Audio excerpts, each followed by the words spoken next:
Hi, everyone, and welcome to my 31 Horror Movies in October series.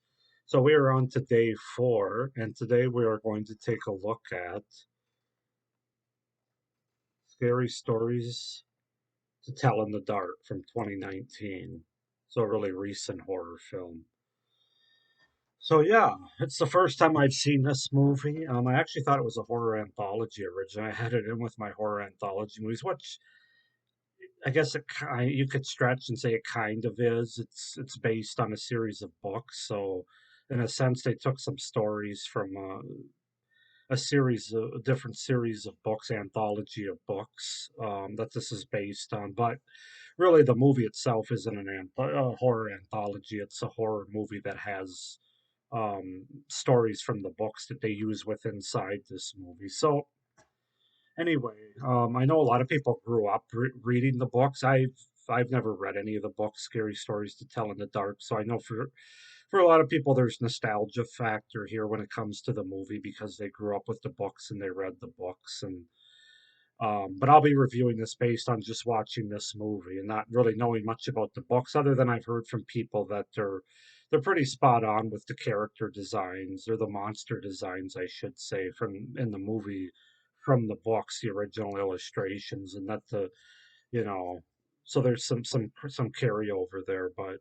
um, other people that have read the books don't like the movie as much. So I just wanted to let you know where I was coming from before I get into this. That I didn't grow up with the books or I haven't read them or anything. So this review is simply based on the movie that I just watched for the first time. So Scary Stories to Tell in the Dark, 2019 horror film, directed by Andre Avradal. I'm butchering it. Based on the children's book series of the same name by Alvin Schwartz. The screenplay was adapted by Dan and Kevin Hageman from a screen story by producer Guillermo del Toro, as well as Patrick Melton and Marcus Dunstan. So basically, the film starts out. It's set on Halloween in 1968 in a small town called Mill Valley in Pennsylvania. And we have three friends, teenagers, Stella, Augie, and Chuck, who are pranking the bully, Tommy Milner.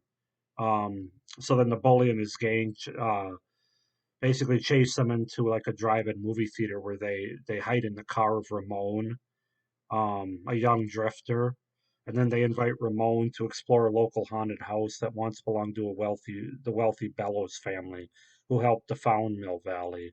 Inside, they find a book of horror stories written by Sarah Bellows, the young daughter, who is accused of witchcraft when the town's children mysteriously begin to die and allegedly commit suicide. Having followed the group, Tommy locks them into the haunted house along with Ruth, Chuck's sister. They escape, and Stella takes Sarah's book back home. Stella flips through the book, discovering that a new story entitled Harold has appeared on a page that was blank moments before. Meanwhile, in a nearby cornfield, an inebriated Tommy is stalked by the titular Harold, his family scarecrow.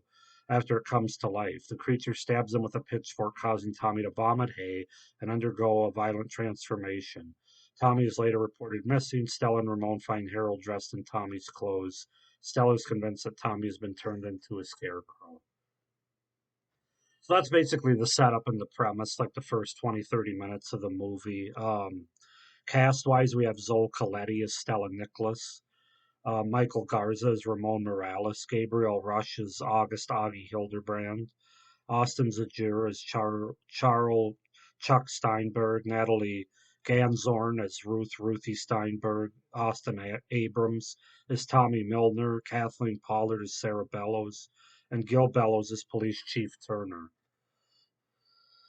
So yeah, like I said, first time watching it, and it's kind of a mixed bag for me. There's a lot of stuff I like about this movie, and there's some things that make me scratch my head, and I'm not so didn't really work for me too well. So we'll just kind of get into it, starting with the pros. The atmosphere and the tension, particularly at the beginning of the movie, but really the atmosphere throughout the movie was good. Um, just has that small town um nighttime Halloween sort of atmosphere that I really enjoy. And then when you throw the haunted house in, or it's not really a haunted house, but it's the Bellows family house, which is in essence deserted and it looks like a haunted house. So I'm gonna go with it. So, which of course I love haunted houses. It's my favorite, second favorite genre, horror genre next to the horror anthology.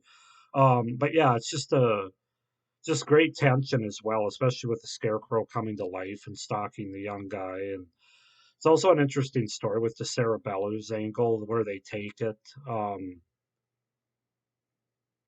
where the town perceives this young girl as being one way, and of course you come to find out as the movie goes on, the characters do that really she wasn't that way. And I'm gonna spoiler free review here, as I'm gonna try to do with all these movies with my 31 horror movies in October. But also the fact that it's set in a small town always adds a little bit more lore and intrigue, in my opinion, for horror movies.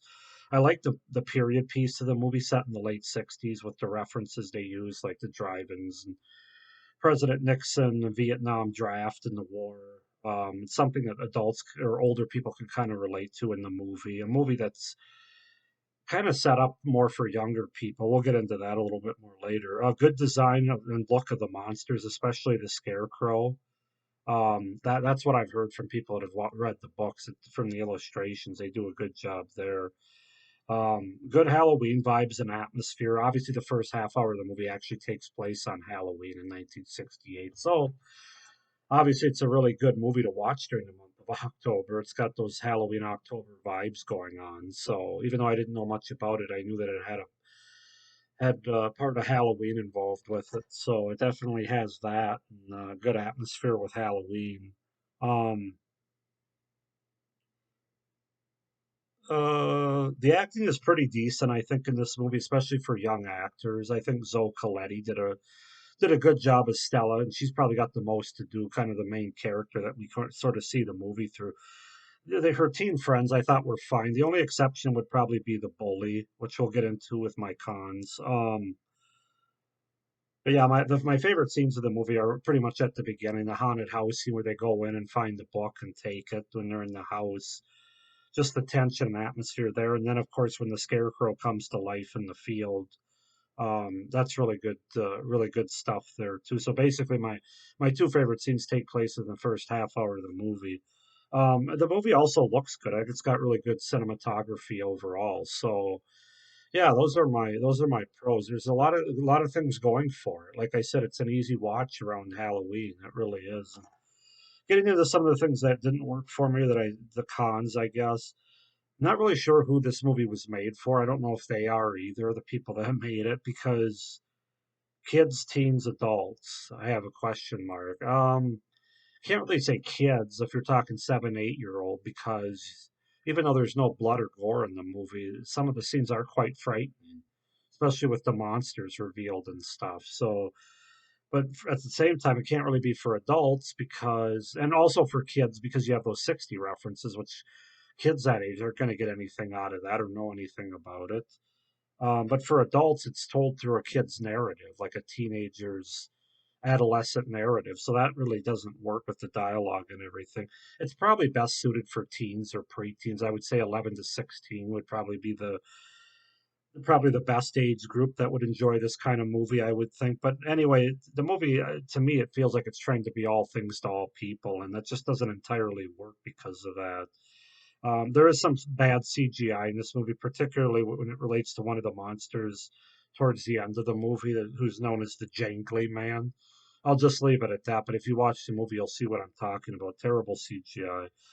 Obviously, because it's PG-13, it's not really scary for adults anyway. At least it wasn't for me. Maybe some adults will find it scarier. It's certainly not gory or bloody, which I kind of knew going into it because it was based on a children's series of books as well as the fact that it's PG-13. But that doesn't really bother me. But for some people, it might. Wasn't totally invested in the kid characters other than maybe Stella. The other ones were just kind of cliche and just kind of, I don't know. I just wasn't invested into them. That when something happened to them, or if it did happen to them, I was kind of like, okay, that sucks, but just not really that invested. There were a lot of cliches, not just with the characters, but the idea that these kids they play investigators, which I don't mind the mystery aspect of horror movies. I rather enjoy it, but we've seen so many of these movies where sort of the kids do this investigation and they find out more than No, and then they find out things that nobody else in the town knows. None of the adults have ever found out or anything. And then on top of that, they find out they have to lift some curse by making a deal with the ghost or the spirit. It's just kind of been done a lot. I don't know. It wasn't the worst thing about the movie, but it's just kind of cliche. Some of the acting is a little too adolescent for adult audiences, I think, and this is where the bully character comes in. Austin Abrams, played Tommy Milner, just kind of over the top as a bully. I mean, they really wanted the audience to know that this kid was a bully, obviously, and I think we can get that with some more subtlety. I don't know if it was all the acting or if he was directed that way, but he's waving a knife in front of the window and knocking on the. Nah, I don't know. It's just a little bit too much for me. Um, to a certain extent, it also feels like a Halloween after school special, a little bit more than a theatrical release movie. Again, I think that goes back to based on the children's series of books, and just they weren't quite sure the tone they wanted to go to for overall in the movie. And then I also didn't like the ending. It just kind of ended, and then they had the forced to let you know there's a sequel that we plan on making. Oh, there's got to be a sequel. And there's better ways of doing it, more subtle ways, I think. And it just felt too forced, and it wasn't a very satisfying ending, in my opinion. So, yeah, kind of a mixed bag. I'll be honest. So I enjoyed this enough, especially for this time of the year. I'm going to give it a 7 out of 10 as far as the rating goes. It's worth a watch, I would say, if you haven't seen it. I mean, I wouldn't go out and invest too much money in it unless you do have a kid or a child that's, or you yourself are like, I would say 11 to 16, 11 to 18. Maybe some adults. I'm sure the adults that grew up with the books and read them and are familiar with them will have some nostalgia, and they'll probably enjoy it more than I did overall. But I'm going to say 7 out of 10.